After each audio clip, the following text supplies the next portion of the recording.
النجاح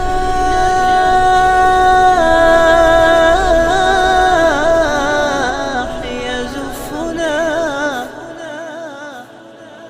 يشدو. السلام علیکم ورحمۃ اللہ وبرکاتہ. احکام تجوید کلاس میں آپ کا خیر مقدم ہے. الحمدللہ پچھلی کلاس میں ہم نے ادغام کے 3 قاعدوں کو ہم نے مکمل کر لیا. آج کا جو ہمارا ٹاپک ہے وہ اقلاب کا ہے. سب سے پہلے ہم جانیں گے کہ اقلاب کسے کہتے ہیں اور قرآن مجید کے اندر وہ کیسے استعمال ہوتا ہے. اس کو بھی ہم انشاءاللہ آج کی کلاس میں جاننے والے ہیں. سب سے پہلے اقلاب کیا چیز ہے وہ ہم پہلے جانتے ہیں. اقلاب کہتے ہیں تبدیلی کو، کسی چیز کو بدل دینا، اسی کا نام اقلاب ہے. اب یہاں پر جو قاعدہ بتایا گیا ہے وہ اقلاب نون ساکن اور تنوین کا ہے، یعنی اس میں نون ساکن اور تنوین کا بھی دخل ہے اس قاعدے کے اندر. اب آپ کو سمجھ میں آ گیا کہ اقلاب کہتے ہیں تبدیلی کو، چینجنگ کو، کہ یعنی کسی چیز کو کسی چیز میں بدل دینا، اسی کا نام اقلاب ہے. اب سب سے پہلے میں یہاں پر قاعدے کو لکھ لیتا ہوں، اس کے بعد انشاءاللہ آپ کو مثالوں کے ساتھ بھی سمجھاتا ہوں. تو اب آپ اس قاعدے کی طرف غور کریں. یہاں پہ ہم نے لکھا، پہلے میں اس قاعدے کو پڑھ لیتا ہوں. جب نون ساکن اور تنوین کے بعد حرف با آ جائے تو وہاں نون ساکن اور تنوین کے بدلے غنہ کے ساتھ میم کا تلفظ ہوگا. اب میں آپ کو قاعدہ آسانی سے سمجھاتا ہوں، اس سے پہلے آپ اس قاعدے کو نوٹ کریں. تو اب میں آپ کو آسانی سے جو ہے قاعدہ سمجھا لیتا ہوں کہ قاعدے نے ہمیں کیا بتایا. سب سے پہلے آپ اس قاعدے کے اندر 3 پوائنٹس کو یاد رکھیں. زیادہ لمبا چوڑا نہیں کرنا ہے، خالی 3 پوائنٹس کو یاد رکھیں. سب سے پہلا والا پوائنٹ یہ یاد رکھیں کہ اقلاب کسے کہتے ہیں. اگر آپ کے ذہن میں یہ بیٹھ گیا کہ اقلاب کیا چیز ہے، پھر جو ہے آپ کو قاعدہ جو ہے آسانی سے یاد ہو جائے گا اور ذہن میں وہ بیٹھ جائے گا. اقلاب کہتے ہیں تبدیلی کو، چینجنگ کو، کسی چیز کو تبدیل کرنا، اسی کا نام اقلاب ہے. بس مختصر سا یاد رکھیں کہ اقلاب کہتے ہیں تبدیلی کو، کسی چیز کو بدلنا. پہلا پوائنٹ. دوسرا پوائنٹ کیا ہے؟ جب نون ساکن اور تنوین کے بعد، اب نون ساکن کسے کہتے ہیں؟ یہ جو آپ سکرین پر دیکھ رہے ہیں یہ نون ساکن ہے. اور تنوین کے بعد، تنوین کسے کہتے ہیں؟ جو آپ سکرین پر دیکھ رہے ہیں 2 زبر 2 زیر اور 2 پیش، یہ کیا ہے؟ یہ تنوین ہے. جب ان کے بعد کیا آ جائے؟ حرف با آ جائے. جو آپ سکرین پر دیکھ رہے ہیں حرف با، یہی والا با اگر نون ساکن اور تنوین کے بعد آ جائے تو وہاں پر کیا ہوگا؟ تیسرا والا پوائنٹ، وہاں پر جو ہے نون ساکن اور تنوین کے بدلے میں میم کا تلفظ ہوگا اور گنہ کے ساتھ ہوگا وہ. یعنی ہم نے وہاں پر نون ساکن اور تنوین کو تبدیل کرنا ہے میم کے اندر. کہیں بھی آپ قرآن مجید کے اندر دیکھیں وہاں پر با کے اوپر ایک میم بنا رہتا ہے، چھوٹا سا میم بنا رہتا ہے. تو ہمیں نون ساکن اور تنوین کے بدلے میں اسی میم کو پڑھنا ہے. جیسا کہ آپ اس تصویر میں دیکھ رہے ہیں کہ یہ آیت ہے قرآن کریم کی، اور یہاں پر دیکھیں با کے اوپر ایک چھوٹا سا کیا بنا ہے؟ میم بنا ہے. یہ ہر ہمیشہ وہاں پہ بنا رہتا ہے. جب بھی نون ساکن اور تنوین کے بعد با آ جاتی ہے تو اوپر ایک ایسا میم بنا رہتا ہے. تو ہمیں کیا کرنا ہے؟ نون ساکن اور تنوین کے بدلے میں ہمیں میم کو پڑھنا ہے، میم کا تلفظ کرنا ہے، نون ساکن اور تنوین کو نہیں پڑھنا ہے. تو اب میں مثالوں کی طرف چلتا ہوں، اس سے جو ہے آپ کو قاعدہ آسانی سے سمجھ میں آ جائے گا. تو اب جو ہماری پہلی مثال ہے اس کو ہم لے لیتے ہیں سورہ بقرہ کے اندر، آیت نمبر 27 کے اندر. پہلے میں اس آیت کریمہ کو یہاں پہ لکھ لیتا ہوں.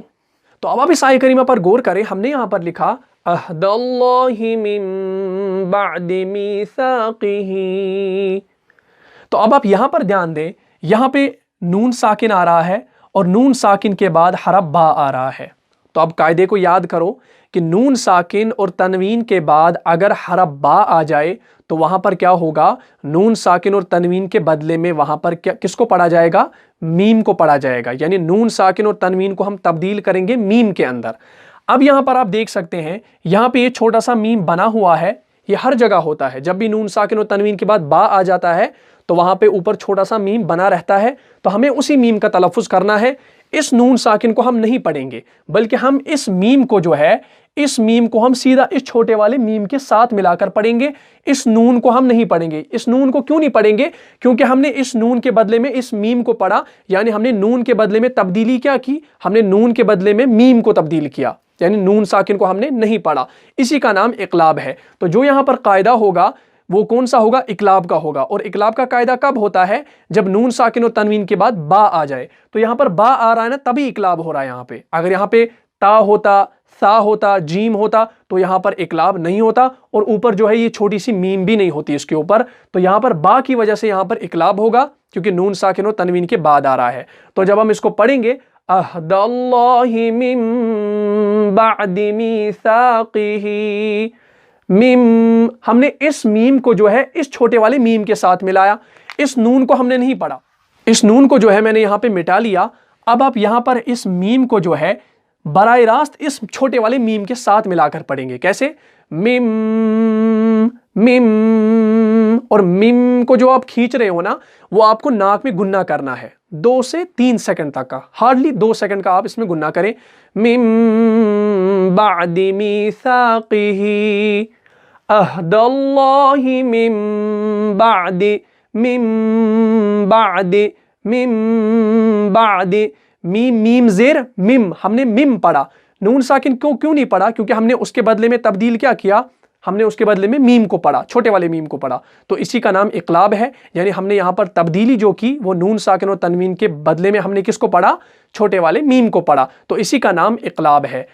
अहदल्लाहि मिन बअदि मीसाक़िही, अहदल्लाहि मिन बअदि मीसाक़िही। तो उम्मीद है आपको ये मिसाल समझ में आई होगी। अब हम चलते हैं दूसरी मिसाल की तरफ। तो अब जो हमारी मिसाल है उसको हम ले लेते हैं सेम सूरा यानी सूरह बकरा के अंदर आयत नंबर 181 के अंदर। सबसे पहले मैं उस आयत करीमा को यहाँ पे लिख लेता हूँ। तो अब आप इस आयत करीमा पर गौर करें, हमने यहाँ पर लिखा फमन बद्दलहू बअदमा। अब आप यहाँ पर ध्यान दें, यहाँ पे नून साकिन के बाद बा आया, तो आप कायदे को जहन में लाइए। इक़लाब का कायदा क्या है कि जब नून साकिन और तनवीन के बाद हरफ बा आ जाए, लेटर बा आ जाए, तो वहाँ पर क्या होगा? नून साकिन और तनवीन के बदले में हमें मीम का तलफ़ुज़ करना है। यानी हमने जो तब्दीली करनी है वो नून साकिन और तनवीन के बदले में हमें मीम को पढ़ना है। अब आप यहाँ पर देखिए, नून साकिन के बाद बा आया और यहाँ पर ऊपर मीम बना हुआ है, तो हम ईजीली कैसे इसको पढ़ सकते हैं? फमन बद्दलहू, हमने इस मीम को जो है इस छोटे वाले मीम के साथ मिलाया। अब इस नून को आप हटा लीजिए 1 सेकंड के लिए। तो अब इस मीम को जो है, यहां पर जो ये मीम है, इस मीम को आप इस छोटे वाले मीम के साथ मिलाकर पढ़ेंगे। कैसे? फमम बद्दलहू, फमम मम मम बद्दलहू, तो इसी का नाम इक़लाब है। अब इतना भी जहन में रखें, जब आप कुरान मजीद के अंदर ऐसी आयत को देखोगे तो उसके ऊपर जो है ऐसा वाला मीम बना हुआ होगा। लेकिन यहां पर मैं एक और बात बता देना चाहता हूं, अगर आप आयत करीमा के अंदर ऐसा मीम देखोगे, वो सिर्फ बा के ऊपर होगा, वो ऐसा मीम होगा, खड़ा वाला मीम, जो कि आम मीम हम लिखते हैं। और ऐसी कुछ आयतें भी होंगी जिनमें आप ऐसा मीम देखेंगे, ऐसा मीम।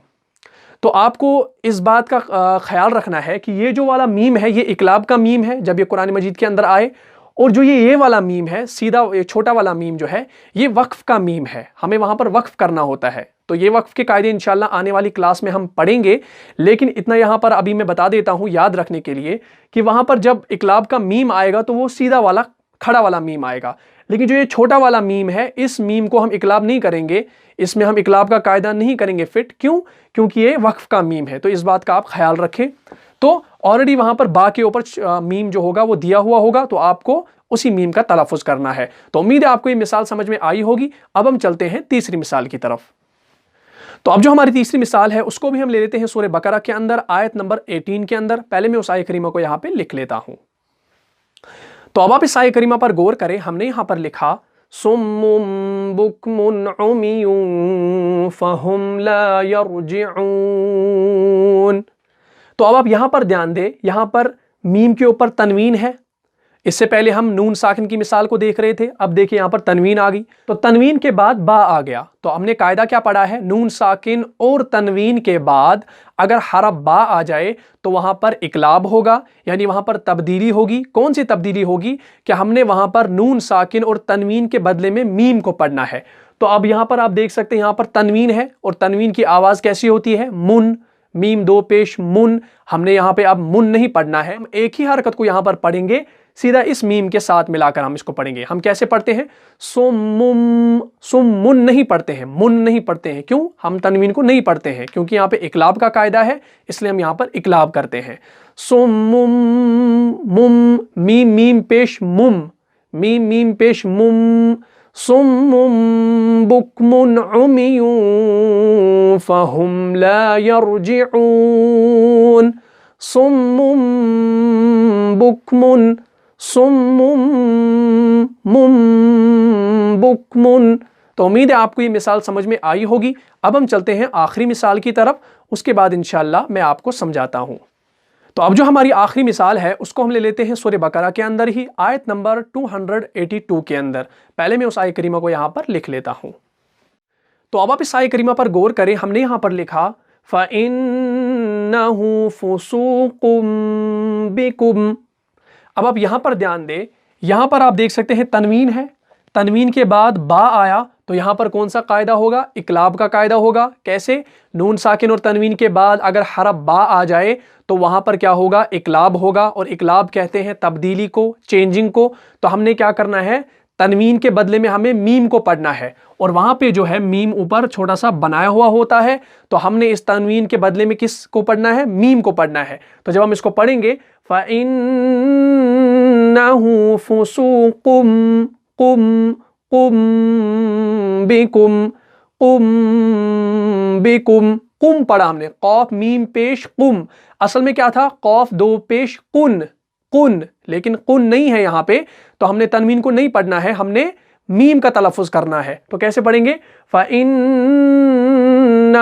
फ़ुसूक़ुम बिकुम, फ़ुसूक़ुम बिकुम, फ़ुसूक़ुम कुम कुम बिकुम। तो उम्मीद है आपको ये समझ में आया होगा।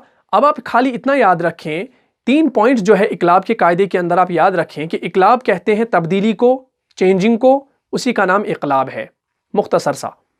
दूसरा पॉइंट क्या है कि जब नून साकिन और तनवीन के बाद लेटर बा आ जाए, हरफ बा आ जाए, तो वहाँ पर क्या होगा? वहाँ पे नून साकिन और तनवीन के बदले में हमें मीम का तलफ़ुज़ करना है। और आपके लिए आसानी के लिए वहाँ पर उधर बा के ऊपर ऑलरेडी छोटा सा मीम बनाया हुआ होता है, आपको उसी मीम को पढ़ना होता है। किसके बदले में? नून साकिन और तनवीन के बदले में। तो इस तरह से जो है इकलाब का कायदा कुरान मजीद के अंदर अदा हो जाता है। तो मुझे इजाज़त दीजिए, आता हूँ इंशाल्लाह अगली क्लास में। तब तक के लिए आप खुश रहें, सलामत रहें, और खुसूसी मेरे लिए दुआ कीजिएगा। अस्सलामु अलैकुम व रहमतुल्लाहि व बरकातुहू।